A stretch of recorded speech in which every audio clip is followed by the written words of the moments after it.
one of the parents who we didn't know. We thought, okay, it's going into the kids' room and it's just being used by kids. But what the parent was explaining to us is sometimes they have to go in for these long checkups and things like that, and the parents have to stay in the waiting room. And I mean, imagining just sitting there thinking about what their kids are going through with all these tests and things, that waiting experience would just take what seemed like forever. But that cart was just sitting in the waiting room, so even the parents would go and game on the cart to pass time while they're waiting for their child to get their procedures done. And I thought that was really eye-opening, because I never thought that would be used beyond just the children that are there. And so it was just a really cool experience. And then we also got to meet one of the patients. I'll let you talk about that a little bit. Yeah, I mean, it's just interesting. Obviously it's great for the kids. It's great for the parents, as Impulse said. And then the nurses, they're fighting over these things. They're just begging for more of them. They have like queues and who gets them and the ordering system and everything, just so they can bring them into their kids' rooms. It's really magical. It turns what would be, like what Scar was saying, just the worst day of your life into an opportunity. Like the kids can now bond with their parents in situations that they wouldn't normally do, right? That's not going to happen on a normal day. So it's great. Yeah. Amazing, it really like brought home what we're doing here, seeing how much that meant to the kids and the parents and even the nurses in the hospital. And it just, and the fact that they were saying, oh, we kind of have to fight for time for these. Yeah. We know that we need more. And that's why we want to keep doing this and get as many carts out there as possible. Yeah. Every hospital needs these, 100%. Joe, you went to Vanderbilt. Yeah, I had the good fortune to talk to some medical professionals at Vanderbilt who were using these carts, and they were saying it's not just about the kids and the parents, but also the siblings. Having, the older brother getting to play with the little brother who's in the hospital or whatever, it's, because they can't go out and play soccer when they're stuck in there, and it just helps the family feel a sense of normalcy, like a family. They can't go home and sit on the couch right now. It might be weeks in some cases, and just having those moments together just helps de-stress everybody. And, stress is a major contributor to, like, medical complications and things. So they're just like, anything you guys can do to help families really come together here, you're helping out, and we appreciate it. Stress, the silent killer. So, yeah, it's bring those stress levels down, getting in their Minecraft world. I was able to go see carts, and they were shocked by it. When we went, they were just amazed by it because they've never seen anything like it. And they were trying to work out schedules. And now we've also seen that the carts are being used in chemotherapy units, emergency rooms. I think emergency rooms are perfect. The kid's already scared, being able to play a game. Well, maybe they stitch them up or cast or something like that. Yeah, it's absolutely incredible. And once again, just cannot thank you, the community, enough for this. You've deployed 300 carts. In that intro, those are the carts that you deployed being actively used by 600,000. I think we did the math. Yeah. It's 600,000. So we estimate a single gaming cart is probably used by about 4 to 6 kids per day. So sometimes a device might go into a playroom, maybe 20 plus kids are using it. Other times it might be shared room to room where it's on a particular schedule. So across all the devices from the surveys we've conducted with hospitals, it sounds like 4 to 6 is the average. So if you take that average and you multiply by the number of go-karts that the Hermitcraft community has deployed, that ends up being capacity for around 600,000 kids per year to benefit. Yeah, which is insane. So yeah, you guys are making a tremendous impact. I mean, you're seeing the testimonials firsthand. And, we hear this on a daily basis. We'll get stories from parents and families that are going through hospitalization, and we'll hear about how gaming is actually often helping with the healthcare process. Like we had a child who was trying to recover from an exercise. She basically was doing exercises to regain the ability to stand, and every day had to complete standing exercises for a certain period of time. And the healthcare staff noticed that when they introduced video games, the patient was able to stand for 3 times as long as she had previously without games. And so suddenly, she's having a better healthcare process. They would wheel up the gaming cart, so she would stand while she was using the gaming cart, kind of as an incentive to complete the treatment. And then ends up, being able to exercise for longer periods of time, has a better attitude, right? So that's one story of 100 others I could tell, where we're seeing all these cool use cases for video games, things that we enjoy kind of normally day to day that are a little more difficult to exist in a hospital environment. And that's our whole organization. We're trying to go into these places and help them manage video game hardware in this way. It's not just kids. I always ask when I'm at the hospital if doctors or nurses have seen those carts. They answer like the orange and white carts. And I had one doctor said, "Oh yeah, we pull those into the call room at night." So 600,000 kids and a couple doctors late at night playing some games in the call room. Totally. Yeah, we have a few fun photos where, healthcare staff, like while they're on their lunch break, they're actually the ones, downloading the more mature games, to play on their breaks. And it's pretty funny to see them, off into the lunchroom and whatnot and playing with their colleagues. So it's something where actually some of the stories we've heard too is there have been times where the staff end up playing games with the kids, and oftentimes it's like, hey, lights out in the hospital. It's supposed to be people's bedtimes, but the staff are kind of like, no, we got to finish this map. So the adults are having a bad influence, but it's awesome. It's cool to see the impact that games have. And it goes back to this whole idea that gaming is universal. I mean, if you enjoy fun, you probably enjoy video games. And if you don't, it's just a matter of finding the right game for you. So that's why we're so committed to using video games in this way, bringing them into the hospital and helping the hospital really manage the content so patients have access to it. Yeah. And you can see it in that intro. You can see all the carts being used. But not just all this cool stuff. We've actually got some entertainment for you guys. And Zed and Grian have a just absolutely insane amount of entertainment for you guys. Zed? Absolutely, yeah. We've got a pretty fun schedule planned. We've leveled up from last year a little bit, I'd say. We're going above and beyond. Whether we stick to the schedule to the minute by minute, who knows? Bear with us on that a little bit, but we'll try and get through. So today we're doing a fun little intro. You're watching it right now. You're in that one. You're in it. Well You're done. in it. You found it already.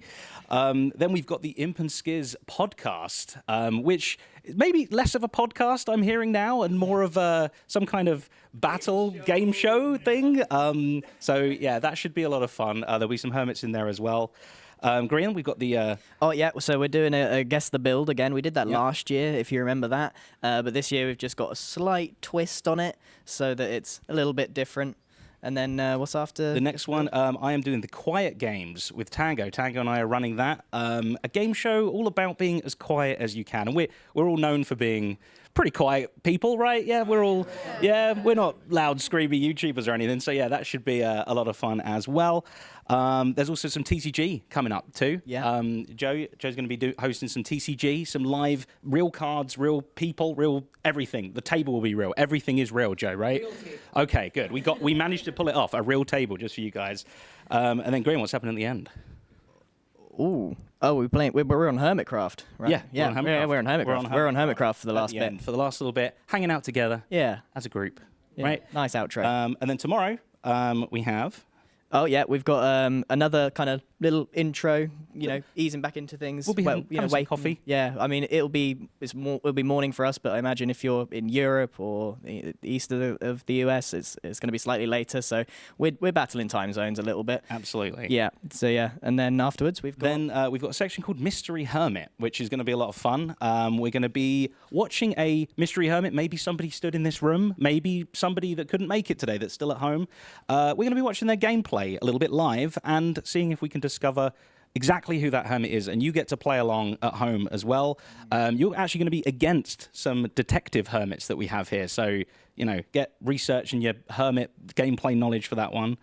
I don't know if it's Mumbo, right? Because it's just if it's Mumbo, he's just moving around all the time. Doesn't stop. You should be able to figure it out. Then it's my big one on Sunday. We are playing Permit Master real life version. Very exciting. But as the permits are now gone, it might be Hermit Master. We'll just change it on the schedule here, no problem. Cool. We've got the Q&A as well. Before that, we're doing an awesome Q&A where you'll be able to send in some questions for us with your donations, and we'll try and answer as many of them as we can. We won't get through them all, of course. We also got Hot Ones as well. Again, we've put an extra spin, lots of twists and spins we're putting on things this year. So that should be a lot of fun still. There's going to be some people eating very spicy hot stuff, or maybe they haven't. Maybe they haven't eaten some hot stuff. That's to be decided.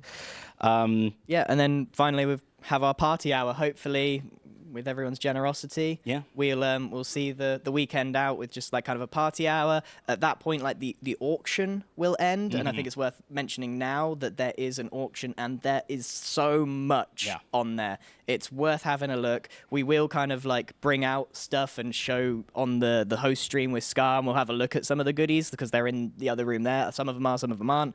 But yeah, it's well worth having a look at. A lot of these are kind of one of a kind, so very, very cool bits of memorabilia. Big time. Yeah.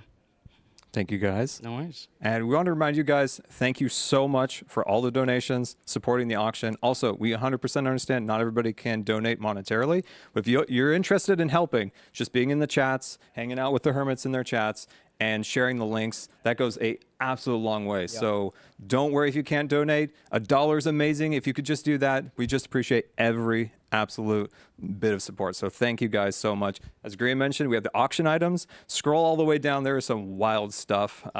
Like Joe, we're gonna have the guitar. Yeah, Nate Jones, an amazing luthier, made a custom Hermitcraft guitar. It's not on the listing yet because Ren is going to play it, and then we're all going to sign it. So there's going to be auction items added all weekend long. Keep an eye on that. Keep refreshing that page. Can we sign it whilst he's playing?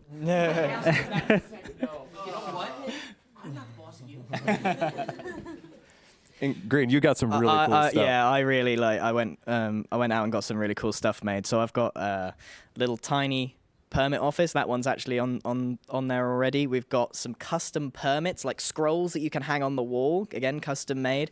And we've got a couple of vinyls as well of some of our big songs of years gone by, and there's one dedicated to Please Hold as well. So that I got there's some really unique stuff that I got made just for this auction. I've got a Scarland art book, and that'll be signed by everybody here. Also, surprisingly, I have the replica, the Jason Momoa jacket from the Minecraft movie. So we're gonna sign that, and that'll be really cool. That's apparently, according to Mojang, very rare. That's very sold rare. out. So sold out immediately. So that's going to be a really cool item that'll come on soon. So next up is the Impinska's game show / podcast. In a little bit. Yeah, so everyone's gonna go back to their kind of stations now, kind of talk to everyone, and we'll get settled in for the next sort of half hour. Those guys are gonna go and prep for the podcast of sorts, and I guess Scar and I, we can go to the host thing and chat to everyone. So yeah, scatter. Great. Good. Go. Yeah.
That was 7 minutes. Hello. Oh, there we go. Hello.